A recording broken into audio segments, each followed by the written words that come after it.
I'm Neil Kardos with Harity, sharing some tips on how to effectively provide context in your patent applications to tell a persuasive story about the invention. So what do I mean when I say context? So it's really the background for the invention, but if you use the word background, patent attorneys will lose their minds. Why? So there are two main concerns with the word background. The first is that a patent examiner may use it against you, claiming that anything that you label as background is admitted prior art. The second is that you might give the examiner some rationale for an obviousness rejection. For example, if your background section describes the problem solved by the invention, the examiner could say that this is an admission that the problem was known, which makes it easier to reject the invention as obvious.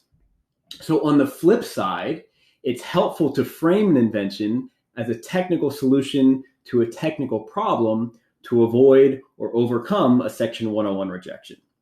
So how do you avoid the pitfalls that I mentioned while setting yourself up for success at the patent office and beyond? So first, in my practice, I either omit a section labeled as background entirely, or if I include it, it's a really high-level introduction to the technical field of the invention. You could also give this section a different name, like introduction or technical field.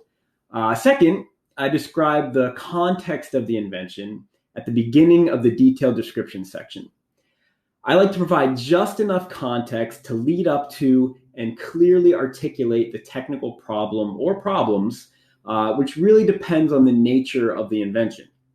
So for an invention that relates to technical standards, there may be a lot of terminology from the standards that has a very specific meaning, and it's important to clarify that terminology.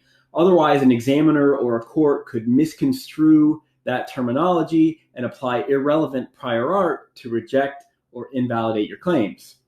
On the other hand, for an invention that's more familiar to the everyday person, like extending battery life of a phone, a shorter explanation should suffice. And if you're working with an invention that faces a high likelihood of a 101 rejection, you should get creative with the context to frame the invention as a technical solution to a technical problem. I hope this helps. Thanks for watching.